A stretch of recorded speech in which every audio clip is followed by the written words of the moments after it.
ቃል ኪዳን ድርጅት ኔቶ ምንድን ነው? አባላት ውስጥ እነማን ናቸው? ከሰሞኑ ዶናልድ ትራምፕ ሰሜን አትላንቲክ ጦር ቃል ኪዳን ሀገራት ማህበር የሆነውን ኔቶ አባላትን አስቆጥተዋል። የኔቶ አባል ሀገራት የሚጠበቅባቸውን ክፍያ የማይፈጽሙ ከሆነ ሩሲያ ልክ እንድታስገባቸውም አበረታታለሁም ብለዋል። የቀድሞ የአሜሪካ ፕሬዝዳንት አስተያየትም አውሮፓና አሜሪካ አደጋ ላይ የሚጥል ነው ሲሉ የቃል ኪዳኑ ፕሬዝዳንት ብስጭትን ገልጸዋል። የኔቶ ሀገራት በአጠቃላይ ሀገራዊ ምርታቸውን ጂዲፒ 2% ለመከላከያ አቅም እንዲውሉም ይጠበቃል። ከሰሜን አሜሪካና ከአውሮፓን የተውጣጡ ሀገራትን ያሰባሰበው ኔቶ ሩሲያ ዩክሬንን ከወረረችበት በኋላ አዳዲስ ሀገራትን መመልመልና አቅሙን ማጠናከርም ጀምሯል። ከ1949 እንደ አውሮፓውያን አቆጣጠር ጀምሮ በአውሮፓ ኔቶ የተስፋፋባቸው ሀገሮች። ኔቶ ምንድነው? መቼስ ተቋቋመ? ኔቶ የሰሜን አትላንቲክ የጦር ቃል ኪዳን ድርጅት ነው። የተቋቋመው ደግሞ በአውሮፓውያን በ1949 ነበር። በወቅቱ ድርጅቱን ያቋቋሙት 12 ሀገራት ሲሆኑ አሜሪካ፣ ዩናይትድ ኪንግደም፣ ካናዳ እና ፈረንሳይ ይገኙበታል። ሲቋቋም ዓላማው የነበረውም ሩሲያ አባል ከነበረችበት ሶሻሊስት ሶቪየት ህብረት በኩልም የሚቃጣባቸውን ጥቃትም ለመመከት ነው። አባላቱ ስምምነታቸው እንዲህ ይላል። አንድ አባል ተነካ ማለት ህብረቱ ተነካ ማለት ነው። አስፈላጊ ከሆነ አንድ አባል የሚደርስበትን ጥቃትም በጋራ ወታደራዊ ምላሽ እንሰጣለን። ኔቶ የራሱ ጦር ሰራዊትም የለውም። ነገር ግን አባል ሀገራትን ችግር ሲያጋጥም ወታደራዊ አቅምን አሰባስቦ እርምጃ መውሰድ ይችላል። ወታደራዊ እቅድም ማውጣትና ልምምድ ማድረግም ደግሞ በየጊዜው የሚደረጉት ነው። በአውሮፓውያን በ2022 ሩሲያ ዩክሬን ስትወርም ነው ኔቶ አባሎቿን ቀጥተኛና አደገኛ የሆነ ስጋት ላይ ናቸው ሲል መግለጫ ያወጣው። የኔቶ አባል ሀገራት እነማን ናቸው? ኔቶ ከአውሮፓና ሰሜን አሜሪካ የተውጣጡ 31 አባል ሀገራት አሉ። በ1991 እንደ አውሮፓውያን አቆጣጠር የሶቪየት ህብረት ስትፈራርስ አብዛኞቹ የምስራቅ አውሮፓ ሀገራትን የጦር ቃል ኪዳን ድርጅትን ተቀላቀሉ። አልቤኒያ፣ ቡልጋሪያ፣ ሃንጋሪ፣ ፖላንድ፣ ቼክ ሪፐብሊክ፣ ስሎቫኪያ፣ ሮማኒያ፣ ሊቱዌኒያ፣ ላትቪያና ኢስቶኒያ በወቅቱ ኔቶን የተቀላቀሉ የቀድሞ ሶሻሊስት ሀገራት ናቸው።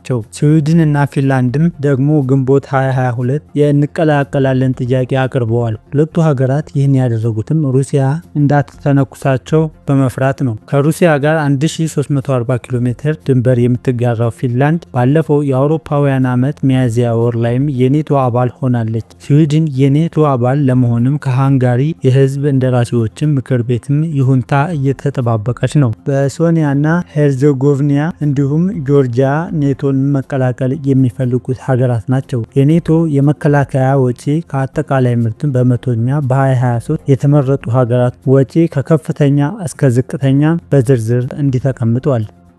የኔቶ ሀገራት ምን ያህልስ ያወጣሉ? ኔቶ አባል ሀገራቱ ከብሔራዊ ገበያቸው ቢያንስ 2% ለመከላከያዎች እንዲያውሉም ይጠየቃል። ዩናይትድ ስቴትስ ከአጠቃላይ ገቢዋ 3.5% ስታፍስ ከሩሲያ ጋር ድንበርም የሚጋሩ እንደ ፖላንድ እና የባልቲክ ሀገራትን ደግሞ ከ2% በላይም ለወታደራዊ አቅማቸውም ማጠናከሪያ ያውላሉ።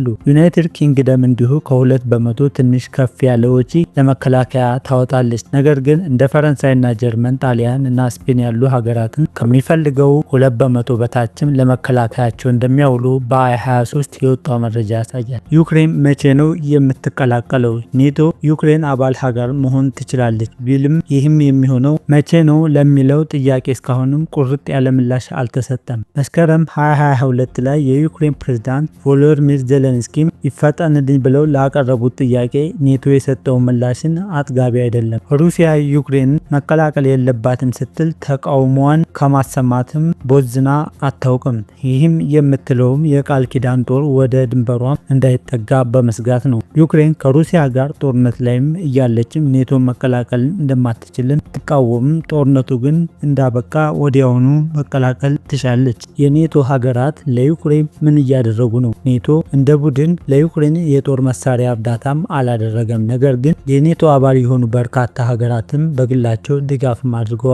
ዩናይትድ ስቴትስ፣ ዩናይትድ ኪንግደም፣ ጀርመንና ቱርክ ጸረ ታንክም እና የሚሳኤል መከላከያን ጨምሮ የተለያዩ ታንኮች እንዲሁም ወታደራዊ ድሮኖችንም አበርክተዋል። አሜሪካና ዩናይትድ ኪንግደም ረዥም ርቀት የሚጓዙ ሚሳኤሎችንም ሰጥተዋል። አሜሪካ የኔቶ ሀገራት ኤፍ-16 የተባሉ ተዋጊ ጀቶችን ለዩክሬን እንዲሰጡም አብራሪዎችንም እንዲያሰለጥኑ ፈቅዳለች። ኔዘርላንድ 18 ኤፍ-16 ተዋጊ ጀቶች የጦር ጀቶች በቅርቡ ለዩክሬን ለመስጠትም ቃል ገብታለች። ቢሆንም የኔቶ አባል ሀገራት ወደ ዩክሬን ወታደሮቻቸውን አይልኩም፣ አሊያም የአየር ኃይላቸውን ተጠቅመውም በሀገራቸው ሰማይ ላይ መብረር እንዳይቻልም ማገድም አይፈልጉም። ይህ ሩሲያ ላይ የሚቃጣ ትንኮሳ ተደርጎ ሊቆጠር ይችላል። ኔቶ እየጠነከረ ነው። በአውሮፓ በ2023 የኔቶ ጦር አዛዦችም የመልሶ ማጥቃት እቅድ ነደፉ። ይህ እቅድ ሩሲያ የአርክቲክ እና የሰሜን አትላንቲክ የማዕከላዊ አውሮፓ አሊያም የሜዲተራኒያን ግዛትን